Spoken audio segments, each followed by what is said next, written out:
And now up to Stokeclimsland to talk to 79-year-old Sam Philp, who we were introduced to when we were up there the other week for that South Devon presentation. Having been head stockman at Home Farm before he retired, we invited him to look back over some of the show prize tickets that still adorn the stockyard.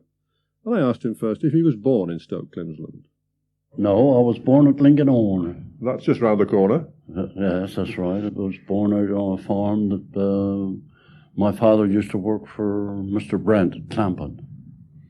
So when did you actually start to work for the Duchy? About 1921, I think. That would be as a lad, was it? Or? Oh, yes, I was, well, what's that then? I was born in 1906, so I was about 15, I suppose. We're standing here in the old cattle shed, the wall covered in prize tickets. They must bring back happy memories, a lot of them for you. Oh, yes, I've seen some fine old times getting some of them.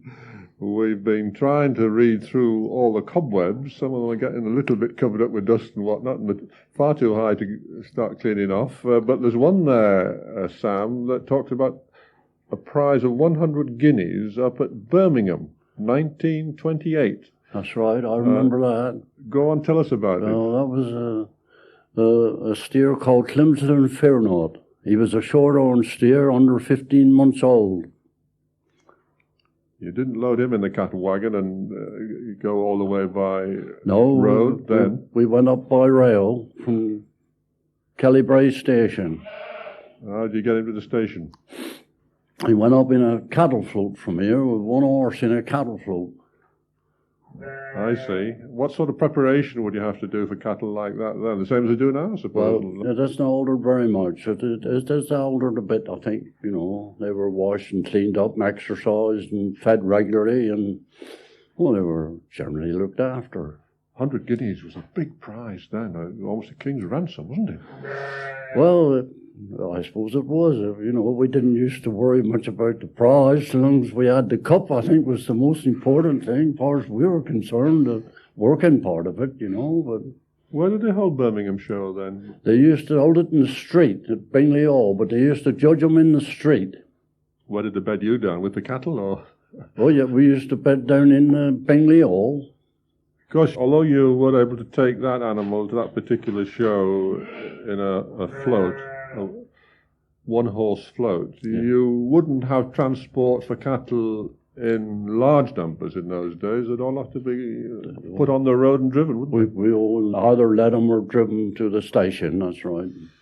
Can you recall any occasions when you had a bit of fun on the road those days? Oh, some of the odd ones, yeah. They go up over the mine burrs up there, and you had to chase them off in the dark, you know.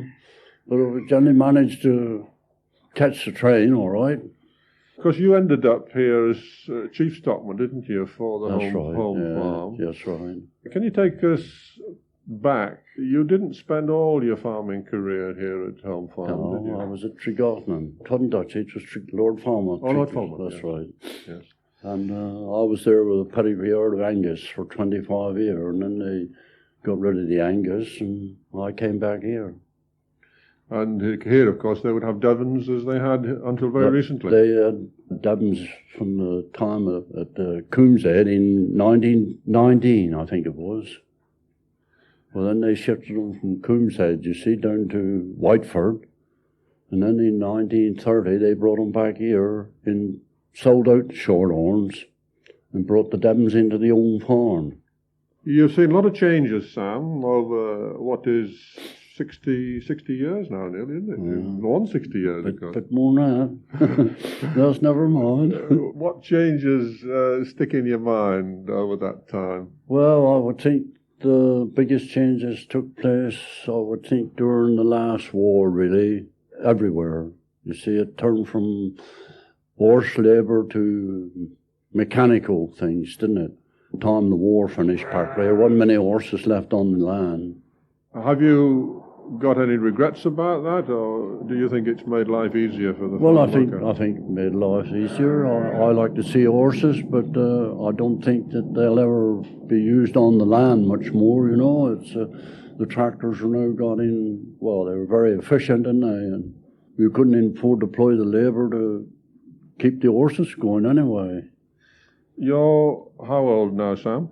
Well, I'll be 80 next year, so I'm 79 now. Are you still doing a bit of farming around? Well, I still keep going a bit, you know. You give them advice? No, not really. How to go on I now, wouldn't like to give them advice. I only say what I think, not advice. What else do you get up to in the village of Stokeclimsland? Well, I look after the churchyard over, so cut the grass and keep it tidy, you know, and tidy up generally over there, and look after my own garden a bit. And I heard somebody describe you as Mr. oh, I Stokeclimsland. dare say, well, I belong on several committees and that, you know, and they say, oh, you're all right, yeah, you can do this and you can do that, but didn't quite like that, you know. You strike me as a man of particularly happy disposition, Sam. Do you think that has been important as you've gone through your life? I think so. I think in the showing business, I done quite a bit of showing. I showed a lot of vegetables and flowers and that, and I think you've got to be able to take the knocks as well as the tops. And if you don't, you see, you mustn't get upset because you don't always win.